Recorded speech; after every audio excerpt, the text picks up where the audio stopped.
आगे बढ़ाएंगे चर्चा को, लेकिन इससे पहले आपको सुनवाते हैं कैबिनेट मंत्री प्रहलाद पटेल से हमारे सहयोगी ने बातचीत की। बातचीत के अंश। देश में एक बार फिर से प्रधानमंत्री नरेंद्र मोदी प्रधानमंत्री बनने जा रहे हैं और एनडीए की सरकार बनने जा रही है और जो रुझान आ रहे हैं, रुझान में बहुमत का आंकड़ा पार कर चुका है एनडीए गठबंधन। हमारे साथ बातचीत करने के लिए मोहन कैबिनेट के मंत्री प्रहलाद पटेल जी हैं, उन्हीं से जानते हैं। सर, कितनी मेहनत थी आप लोगों की, फिर से एक बार सरकार बनाने जा रहे हैं आप लोग, क्या कुछ कहेंगे? पहले तो मध्य प्रदेश की जनता का, मतदाताओं का और कार्यकर्ताओं का अभिनंदन भी, और मतदाता और जनता का हृदय से आभार।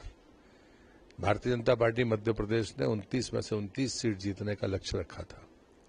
उस संकल्प को पूरा करने में जनता ने जो सहयोग किया है, उसके लिए उनके प्रति आभार मैं व्यक्त करता हूं।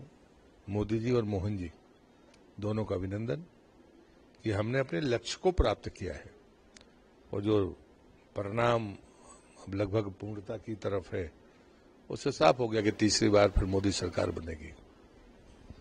सर, छिंदवाड़ा, राजगढ़, कांग्रेस कमेटी के दो पूर्व मुख्यमंत्री चुनावी मैदान में थे, या कमलनाथ के बेटे नकुलनाथ थे। हालांकि कमलनाथ ही पूरा मोर्चा संभाल रहे थे। दिग्विजय सिंह भी चुनावी मैदान में थे। दिग्विजय सिंह ने भावुक अपील भी की थी सर कि ये मेरा आखिरी चुनाव होगा, वो भी हार गए। तमाम दिग्गज कांग्रेस के हार गए। क्या बदलाव था सर? छिंदवाड़ा के जीत पर मैं व्यक्तिगत तौर पर खुश हूं। भय का राज, भ्रम का साम्राज्य, षड्यंत्र की जो सामर्थ्य थी वो ढह गई। एक नौजवान ने इस किले को ध्वस्त कर दिया जो झूठ पर और भ्रम पर खड़ा हुआ था। और मुझे लगता है कि मैं चूंकि छिंदवाड़ा में कुछ चुनाव लड़ा हूं, तो भय तो मैंने खत्म कर दिया था, लेकिन भ्रम और षड्यंत्र बंटी साहू जी ने खत्म कर दिए। मैं उनका अभिनंदन करता हूं, शुभकामनाएं भी देता हूं भविष्य के। अच्छा काम करें और ये जवाब दें कि विकास बातों में नहीं होता, विकास जमीन पर होता है। और छिंदवाड़ा की जनता का मैं वास्तव में हृदय से अभिनंदन करता हूं। रहा सवाल राजगढ़ का, दिग्विजय सिंह बहुत वरिष्ठ नेता है, उन्होंने बहुत मेहनत की, उनको साधुवाद इस उम्र में इतना परिश्रम करने के लिए। उनकी अपील भावुक भी थी और सच्चाई भी थी कि वो आखिरी चुनाव लड़ रहे थे, लेकिन उनका जीतना संभव था नहीं। उनको क्यों भ्रम था ये वो जाने, लेकिन उनकी हार तय थी। मैंने एक दिन पहले कहा था कि छिंदवाड़ा और राजगढ़ कमल खिलेगा, बाकी मैं नहीं जानता, बाकी तो हम 29 के 29 जीत रहे हैं। लेकिन दो जगह की मैं गारंटी देता हूं कि भाजपा जीतेगी। मुझे लगता है कि यह परिणाम दिया। राजगढ़ की जनता का भी अभिनंदन।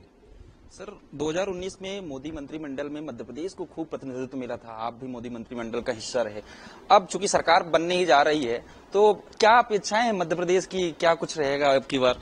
नहीं, अपेक्षा क्या है, मतलब भारतीय जनता पार्टी हिस्सेदारी में कभी कंजूसी नहीं करती है, और जो परिणाम है उस परिणाम के आधार पर अच्छा स्थान मिलेगा, ऐसा मेरा विश्वास है। सर, एक आखिरी सवाल है।